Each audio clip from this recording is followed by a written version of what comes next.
Morning Anglers, Bill Scorta, Florida Bass Paddler. Maiden voyage of the Salty 120 PDL. Taking her out for the first time. Gonna do some fishing. We also want to cover things like how she handled, what I like, what I think could be better, things of that nature. So stay tuned.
Alright, so just gave her a little bit of a speed burst test there, and this kayak is very fast.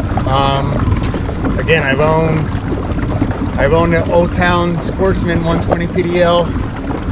I have a Predator PDL. Both feel a little more stable due to their width, but they're not nearly as fast as this hull. Very responsive with the rudder, turns on a dime.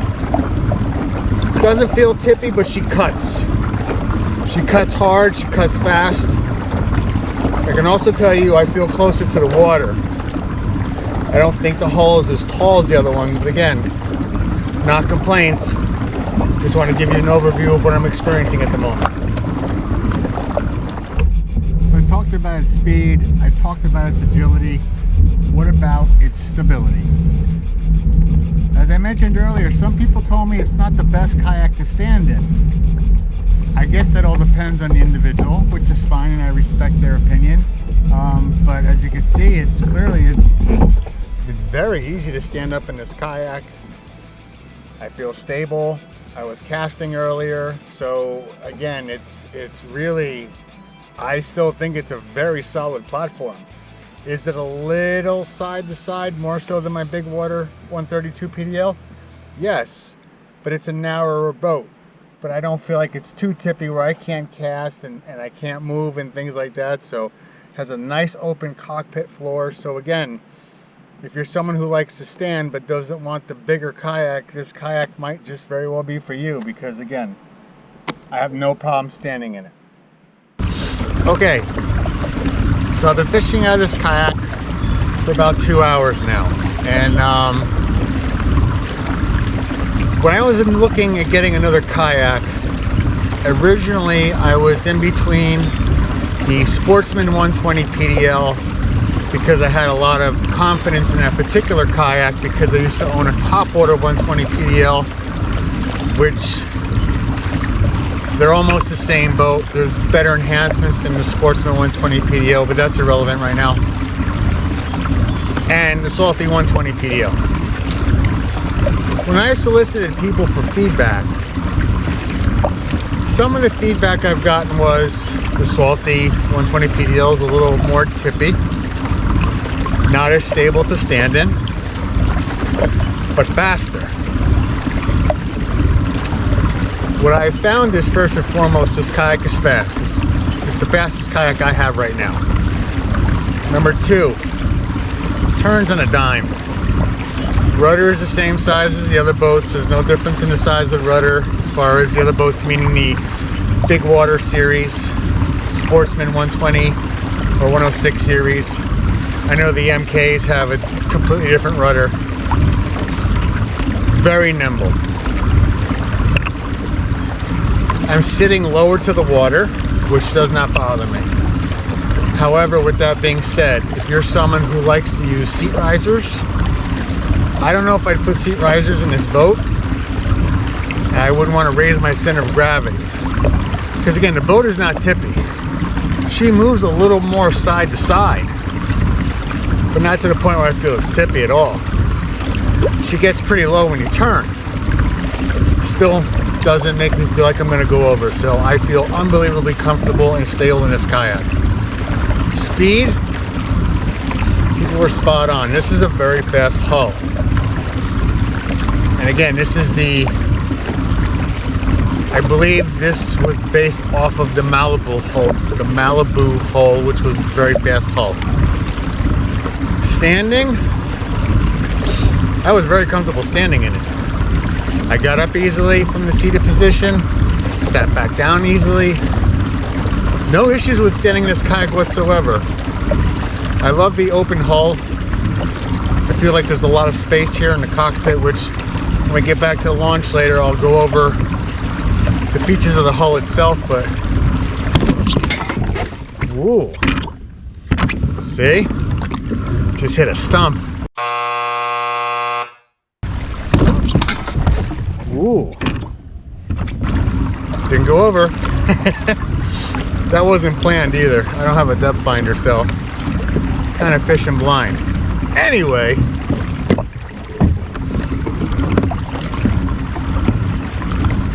ooh, that'll get your blood pumping. Anyway, so far, I know I made the right decision getting this kayak. Is there an item or two that I don't like? Yes, and again, I will be very honest in this review.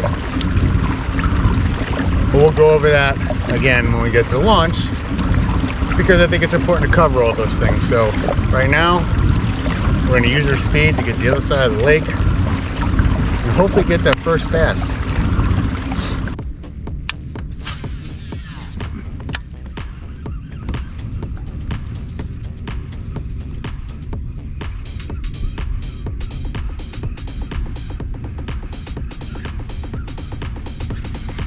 There we go.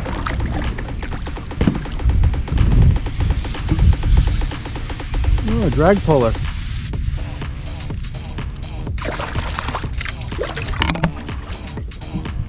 Ah, christened.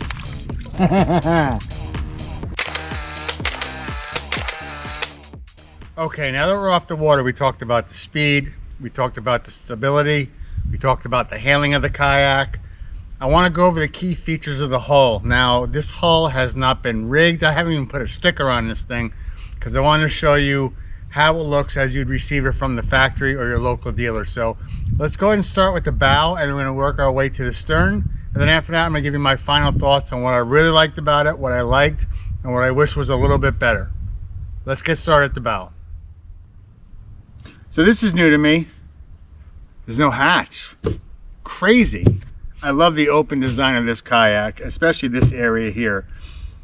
Carry handle up here with the recess in the hull so you're not knocking your knuckles. I kept my cooler up here today, which you've probably seen in the video.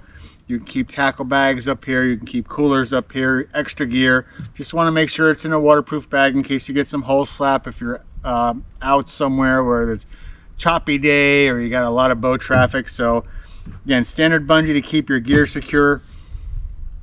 I'm going to call this a wire pass-through. It looks like a scupper, but it's actually wider than the scuppers in the cockpit. There is a bracket underneath which you can hook up your transducer to, and this is a great place to bring your wires up into the front of the bow. If you want, you can do a through hole install where you put a through hole wire cap here, one here into your unit, or just come out of here and run it right into your unit. So again, that's a pretty sharp idea, and it passes right through the cockpit. So if you do get water up here, and I did not experience any of that today, it'll flow down into your cockpit and out the scuppers. So while we're on the topic of the cockpit, let's check that out next. All right, let's go over the cockpit real quick. Again, this is how it came standard. You have your premium Old Town Sportsman seat. You have your premium deck mats here. This is great for giving you additional traction for if you're standing up and fishing out of your kayak, as well as helping dampen some noise if you drop your tools while you're unhooking a fish, or if you're changing out your lures, etc. You have your shuttles here, so you can adjust your seat forward and backwards on the seat rails here. I want to say you have about 18 inches of usable track on each side. Again, you can use this for your camera mounts, you can use this for your fish finder mount, etc. When the drive is down, it's very low, it sits low on the floor. So I really love the open design of the kayak. I'm not one for a lot of clutter, and the simplicity of this kayak is one of the reasons why I bought it. You have your paddle holder over here, as well as your front facing rod holder here. What I like about the paddle holder, it's up higher on the side of the kayak. In my Predator, I have to reach behind me and down a little bit to put my paddle back on the clip. Here it's up a little higher so I can see what I'm doing. We have a cup holder over here. I'll bring the camera on so you can see it. All right, so like I just discussed, you have your cup holder here. Now, what I noticed about it was it's not as deep as the one on my Predator PDL, but again, this kayak is not as tall as my Predator PDL, so I don't normally use this cup holder for cups or anything. I actually use it for a catch-all for lures that I've cut off, that I've changed out. I'll throw them in here so I don't lose them. You have your rudder deployment arm right here, but my favorite part about this kayak is the tank well, and I want to show you that now. All right, now this is a 16 by 16 Yak Attack Black Pack Pro, 3 rod holders on each side. Someone asked me why I set it up where the 3 rod holders on one side are closest to my seat in the Predator PDL, because I was hoping to do it this way when I got a kayak with a bigger tank well, and this kayak doesn't disappoint. It has a flush mount rod holder on each side. The rudder is actually recessed into the stern, which I really like. You have an offset carry handle here. You can also use the rudder as a carry handle. But again, enough room for a Black Pack Pro 16 by 16 with some room to spare. And I want to take this out now and show you what it looks like with just the bungee. Look how spacious this tank well is. This is a big tank well. I mean, I'm very impressed by it.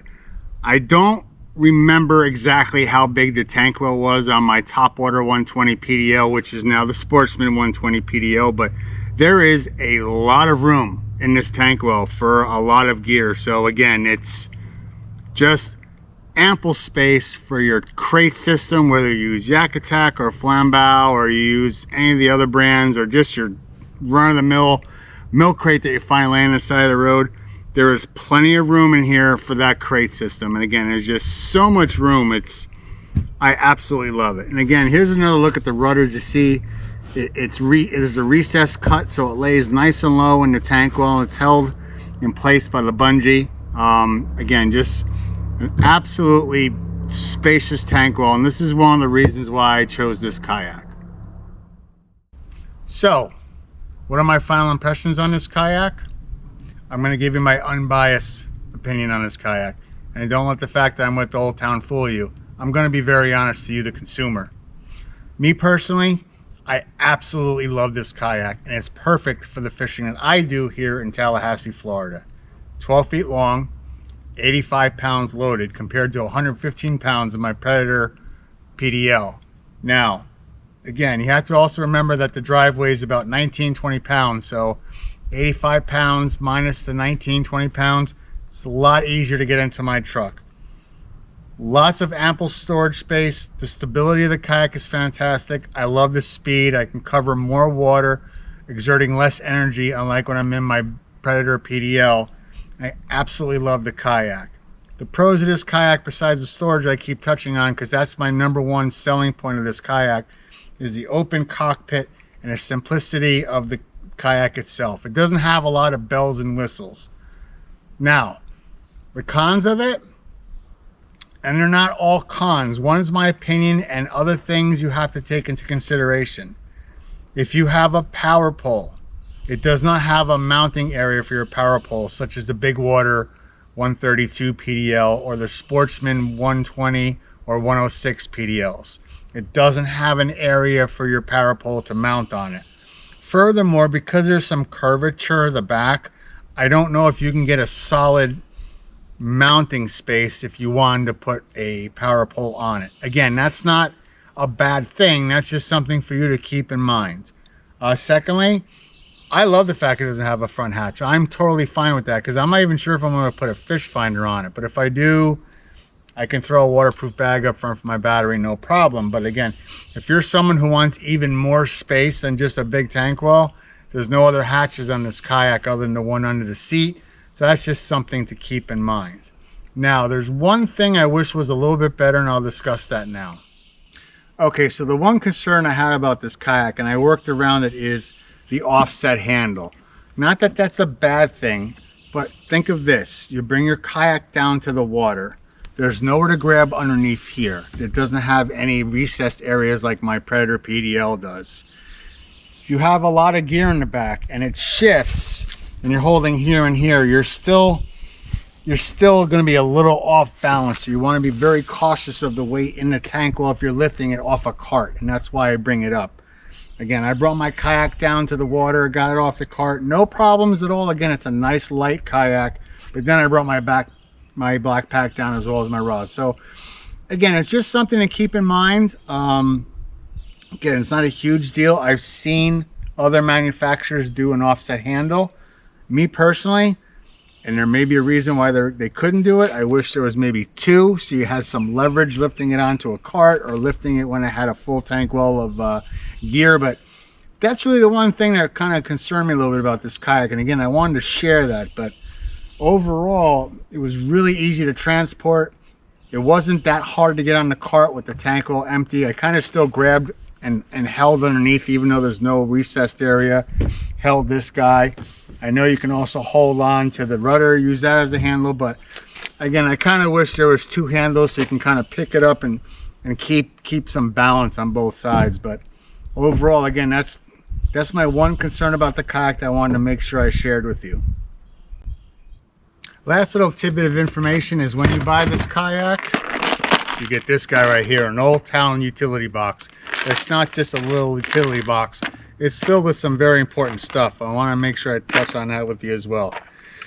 You get your owner's manual, you get your title or boat origin paperwork, again, which is like a title. You get your paddle clip handle in there as well as your handle assembly. So again, this is another cool thing you get with your kayak, and it fits underneath your seat. If you want to just go out one day with a few lures, you can just throw them right in that box. You have some extra shear pins in there as well. So just a great little box to keep on hand with some extra parts or lures or anything else. So overall, I think this is a fantastic kayak. I love what Old Town has done with the older Malibu hull, turning it into a great fishing machine. I know this would be great for freshwater. I'm pretty certain it would be great for inshore too, which we're going to take it on a trip very soon to do some backwater fishing on the Gulf. I can't speak to using it offshore. That's something I don't see myself doing here in Tallahassee. So I won't speak to that. But overall, I think it's a great kayak. Doesn't have a lot of bells and whistles and nonsense to have to clean up after a trip, which is why I personally chose this kayak.